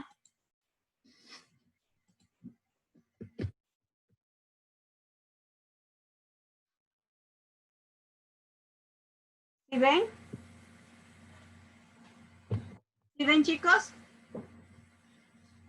Hola. Sí, doctora. Sí. Ya, Sí. es que se quedan calladitos y me estresan porque no sé si están viendo. A ver, cabe señalar que el día martes, ¿verdad? Yo no di clase en proyecto porque tuve una invitación de la universidad para asistir a este webinar. Yo de mil amores solicité para ver si las podía invitar a los 4 cursos de ecología, ¿verdad? Para que asistan. Porque una cosa es yo contarle, bueno, yo tomé capturas de la pantalla y las puse en un PowerPoint, pero los quiero compartir con ustedes. Cabe señalar que la imagen que ven ustedes aquí de fondo, ¿verdad? Esa no estaba, esa yo la puse y ya les voy a decir por qué puse esa imagen. Ya, pero el proyecto, ¿verdad? De ese webinar era proyecto educativo desde el ámbito ecológico sostenible en la educación escolar de Colombia. Escuchen porque vamos a conversar un ratico, ¿sí? Entonces, el autor de este proyecto es este señor que está aquí arriba, Andrés Cardona, colombiano. Entonces, él narraba. Yo no lo voy a narrar tal cual él lo hizo porque no es mi proyecto, pero si ustedes lo hubieran visto a él, hubieran podido percatarse de la emoción que él tenía al compartir su proyecto. Entonces, él que decía, empezó así, una mañana de abril del 2019, con los niños de 4º grado, cuyas edades eran entre 8 y 10 años. Entonces, supongo yo que él daba algo de ecología. Entonces, que se pusieron a hacer lluvias de ideas, ¿verdad? Ellos tienen el río Bogotá y que el río Bogotá está contaminado. Y entonces decían, bueno, vamos a hacer qué contamina al río. Bueno, comenzaron con la contaminación industrial, ¿verdad? Que las industrias contaminan los ríos, igual que pasa aquí con el río Muerto. El sector agrícola, ¿verdad? Que muchas veces pues pone químicos en el agua o de pronto hay riachuelos que donde ellos tienen la siembra, riegan las plantas con ciertos insecticidas y cierta cantidad de insecticidas se va al río.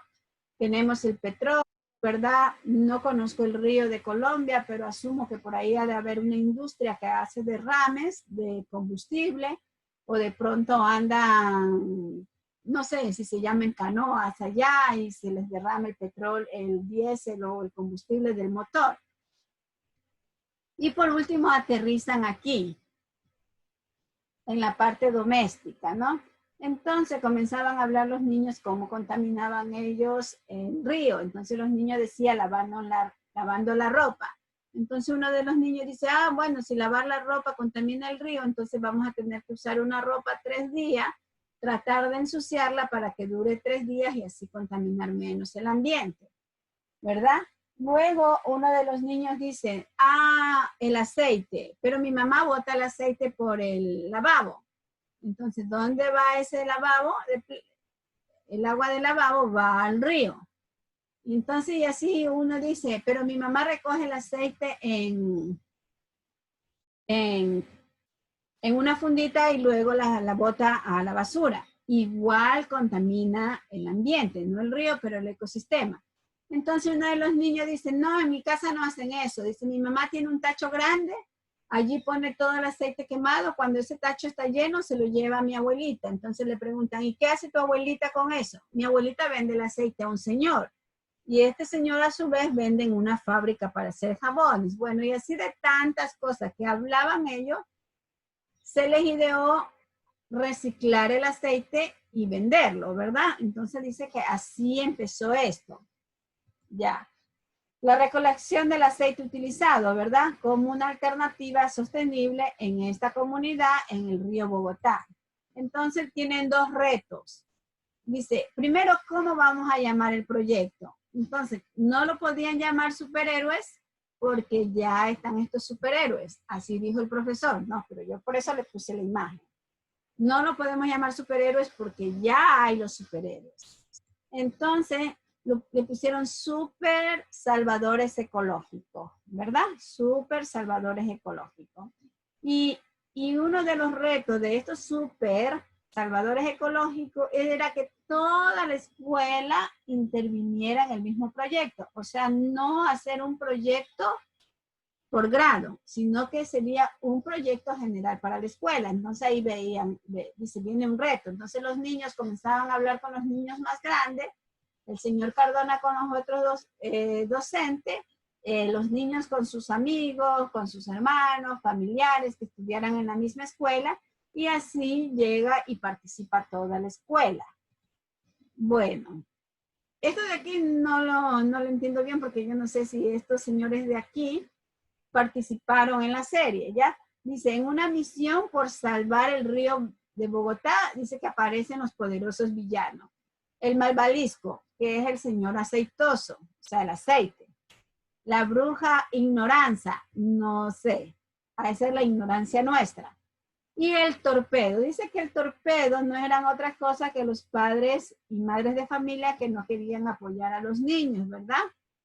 A los héroes de la vida real en reciclar el aceite. Aquí hay una fotografía de los niños que están con sus galones y ya hay unos niños que tienen máscaras. Ya, aquí podemos ver, ¿verdad? Este galón es transparente y podemos ver que está lleno de aceite quemado. Ya, y luego hay una feria o una casa abierta, ¿verdad? Donde los padres ya hicieron conciencia y se vincularon al proyecto, padres y madres, ¿verdad? También el comercio, también los docentes y los gestores voluntarios. Ya, cabe señalar que en la escuela, ¿verdad? ¿Qué ocurre con el aceite utilizado que recolectamos? Hicieron una guarida, ¿verdad? Una guarida es un espacio donde van los galones y los niños vienen y traen sus frascos y vierten el aceite en los galones. Luego tenemos la planta, procesan el aceite y lo exportan, ¿verdad? Lógicamente que se lleva a una fábrica que trabaje con jabones o lo que sea, ven la calidad o mejoran la calidad del aceite para hacer su trabajo y también hacen un biodiesel, que producen biodiesel de segunda generación, ¿verdad? Ya. Es verdad que ese proyecto les dejó dinero a los niños, pero a los niños no les importaba qué tanto dinero hacía. A los niños lo que le importaba es que haciendo ese reciclaje habían salvado 440,000 litros de agua del río sin contaminar. ¿Por qué? Porque ellos habían hecho una investigación y decían que cada litro de agua, que cada litro de aceite podía contaminar más de 1,000 litros de agua. Entonces a ellos no les interesaba tanto si les dejaba recursos o no, sino más bien esto. Ya. Y que eso era un fondo estudiantil, ¿verdad? Y que también ese fondo estudiantil motivaba para que se hicieran nuevos proyectos que fueran sostenibles y sustentables. Y también promover la participación colectiva, no solamente dentro de, en este caso, no solamente dentro de la escuela, sino también externo. Si ustedes ven aquí, ¿verdad? Ese proyecto, si ustedes ven aquí, es el mapa, ¿verdad? Pero no es un mapa común. Entonces, son que los super salvadores, ¿verdad? No solamente existen en nuestro país, sino que existen en los otros países. Y estos super salvadores ecológicos han tenido muchas visitas, que ya lo van a ver después. Ya. Este señor, este profesor Cardona, él dice que el aula de clase no solamente es para estudiar, que también se puede estudiar dependiendo de la asignatura, ¿verdad? Dependiendo de la asignatura se puede coger un lugar de nuestro ecosistema y estudiar. En el caso de ustedes, ¿se acuerdan que yo les dije que yo tenía planificado un campamento al campo, ¿no? Pero por toda esta situación que estamos pasando, pues, adiós campamento, ¿ya? Y en el caso también ustedes de medicina, ¿verdad? Su fuerte en el trabajo es ir a los hospitales, a los centros de salud, etcétera, ¿verdad? A las clínicas y todo. Y entonces que él aprovechaba todo momento y dependiendo del contenido que daba para buscar los lugares y para que los niños aprendan. Ya, este proyecto, esta escuela, ¿verdad? Y el proyecto dirigido por el señor Cardona, ¿qué es lo que hizo? Que ellos fueran visitados por maestros de México, de Chile, de la propia Bogotá, y la IED, que han de ser instituciones de educación. La fuente, ¿quién se hizo presente con estudiantes? Evento de la red Crea Cómplices Pedagógicos, ¿ya? O sea, ellos ya han sido famosos. Imagínense que es un proyecto que nació de una lluvia de ideas de los niños, ¿verdad? Y luego, pues hay otra feria ambiental, ¿verdad? Aquí ya vemos a los niños en el espacio y encuentros de semillero, ¿verdad? Los encuentros de semillero se pueden dar de una escuela a otra o puede ser en los semilleros de un país y los semilleros de Colombia. En el caso no podríamos decir los semilleros de la escuela del profesor Cardona porque toda la escuela está trabajando con el mismo proyecto. Y eso es lo que ha tenido éxito, porque supóngase que si hubieran 4, 5, 6 grados, ¿verdad? 6 grados en esta escuela y cada grado iba a hacer un proyecto, entonces eso no iba a funcionar. Entonces todo la escuela todo estás trabajando en el mismo proyecto, ¿no? Y eso es lo que yo decía. Nosotros, por ejemplo, en la universidad tenemos un montón de proyectos, ¿no? Y que deberíamos de crear un solo proyecto y que cada unidad académica, hablo de los proyectos de vinculación, y que cada unidad académica interviniera en lo suyo. Se me ocurre, supongamos, robémosles la idea a Cardona. Hagamos eso, ¿verdad? La escuela de ambiente debería de hacer el proyecto y decir, a ver, ¿cómo interviene medicina? Entonces, medicina podría intervenir con proyectos socioeducativos, ¿verdad? O la parte socioeducativa, es decir, que si se consume el aceite recalentado, estos son los daños que pueden ocasionar en un futuro para la salud. Se me ocurre. De pronto estoy pensando cosas que no se dan, ¿ya? Y luego, él termina con esta frase. Dice, a veces sentimos que lo que hacemos es tan solo una gota en el mar, pero el mar sería menos si le faltara una gota, ¿verdad? O sea que no importa lo que nosotros podamos hacer, si es así de chiquitito o si es así de gigante, ¿verdad? Pero lo importante es que empecemos a optar por el ecosistema. Creo que me salté una lámina que decía que el proyecto es un pretexto, ¿verdad? Él decía que lo llamaba así porque con el proyecto los niños están aprendiendo a concientizar, saben que, no, que tienen que reciclar, saben que no tienen que botar la basura a la calle, saben que no deben ensuciarse la ropa porque si no, esa ropita van a tener que lavarla todos los días, etcétera, etcétera, ¿verdad? Si ve, y nosotros por la cuarentena no podemos hacer un proyecto, al menos este año, de esta magnitud. ¿Por qué? Porque para esto nosotros necesitamos tener contacto con la gente. Cabe señalar que ya la universidad, el personal administrativo, ¿verdad? Ya está yendo a la universidad. O sea, secretarias, conserje, ya están yendo a la universidad. Ahora esperemos a ver cuándo nos llaman a nosotros los docentes y cuándo los llaman a ustedes. ¿Sí? Porque si vamos a seguir dando clase virtual y nosotros tenemos que hacerlo desde la universidad, o sea, desde mi punto de vista no lo veo funcionar, porque ustedes saben que el internet de la facultad es débil, entonces nunca vamos a poder conectarnos en ese sentido, ¿sí? Bueno, pero esperemos a ver qué pasa. Entonces ahora sí, por favor, voluntarios, no que me hablen en coro, sino voluntarios, a ver qué les pareció esto. ¿O qué idea se les viene a la cabecita a ustedes? Hola, yo no tengo voluntarios. Yo quisiera aportar algo. A ver. A mí me parece un proyecto sumamente importante y también muy interesante, ya que, o sea, a mí me interesó porque de un pequeño proyecto salieron resultados bien grandes, como casi, como que era limpiar casi un río. O sea, eso es como un proyecto enorme. Y creo que eso debería ser un ejemplo a seguir en todas las escuelas, y no solo en escuelas, sino en los hogares, también en universidades.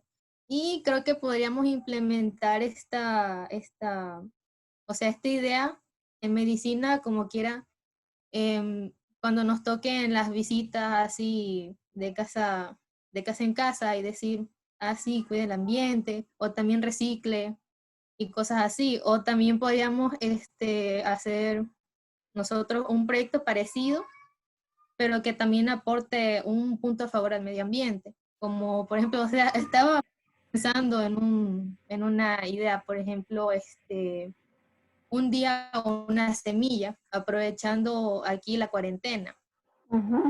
Solo Sí, Giovanna, me parece muy buena tu idea, ¿no? Imagínate que si nosotros quisiéramos hacer un proyecto parecido a este, como robarle o cogerle la idea al profesor Cardona, y hacer también, nosotros tenemos muchos centros de comidas aquí en Manta, ¿verdad? Y hacer un convenio, no sé quién tiene o quién regenta o los bares con quien están organizados, y decir, a ver, cada institución va a comprar su tacho y va a ir recogiendo el aceite. Y nosotros venimos a retirar y lo llevamos a la fábrica Alex, por decir, que es la que hace jabón, ¿no? Y que posiblemente ahí sí vamos a tener que ver el dinero, ¿no? Pero ese dinero usarlo por decir, nosotros en medicina a veces no podemos proyectar porque le falta un cable, porque el foco del proyector se dañó, etcétera, etcétera. El aire acondicionado no funciona, qué sé yo, ¿verdad? Entonces vendría a ser un auto sostenible y autosustentable. Y así como dice Giovanna, hay tantas cosas que nosotros podríamos hacer, ¿verdad? Uno de sus compañeros decía hacer casas con botellas de plástico, ¿verdad? Entonces decía casas para los que no tienen o casas para querer cambiar el ambiente. Entonces, ¿qué es lo que hace? Imaginen que esta es una botellita simple, ¿verdad? Se llena de arena y se van poniendo botellas más botellas y se hacen la pared, ¿no? O los que tienen suficiente patios en la casa, que tienen a los niños, ¿verdad? A veces le compran una casa de Barbie o le hacen otra casa para que los niños jueguen. Entonces usar nuestro propio material reciclable y si le queremos dar color, venimos y le tiramos cierta sustancia a la arena para que tenga un color, como que si hubiéramos pintado lo que queremos hacer, ¿no? Entonces, eso proponían los chicos. Entonces, es muy buena la idea, ¿no? Y en eso que proponían los chicos se me vino, yo digo, bueno, también podríamos hacer otra manera, ¿no? Hacer el mismo convenio con los patios de comida o los restaurantes, que se recoja la comida en fundas o recipientes, ¿verdad? Sin revolver, sin contaminar con la basura de los baños, del piso. ¿Para qué? Hay tanta gente que está en la calle que no tiene que comer y llevarle un paquetito y entregarle, ¿no? Porque es una comida sana. Yo he podido presenciar de que ahí la comida, muchas veces la gente va, pide una carne, no le gustó la carne y la dejó enterita.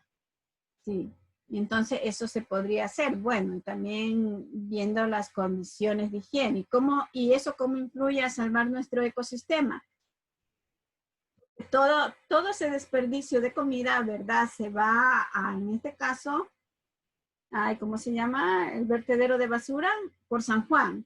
Y tiran allí, pero es verdad que como hay alimentos, ¿verdad? Entonces van a aparecer muchos animales, entre ellos los roedores, entonces va a aumentar el número de roedores y eso también va a perjudicar al ecosistema y también va a perjudicar nuestra salud, porque de pronto esos roedores van a tener mucha fuerza, crecen demasiado y van a acercarse a las casas.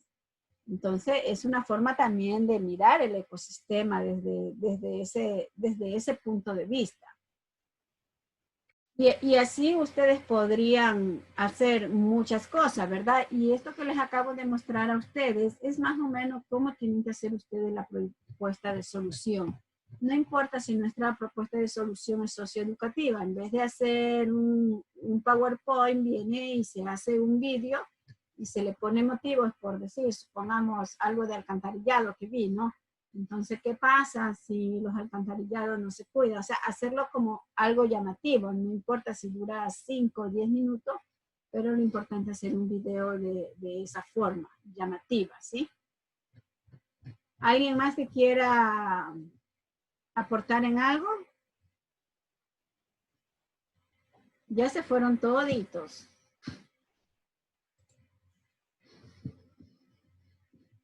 A ver, aquí solamente veo como a 5, a 6. Resucitó Anthony.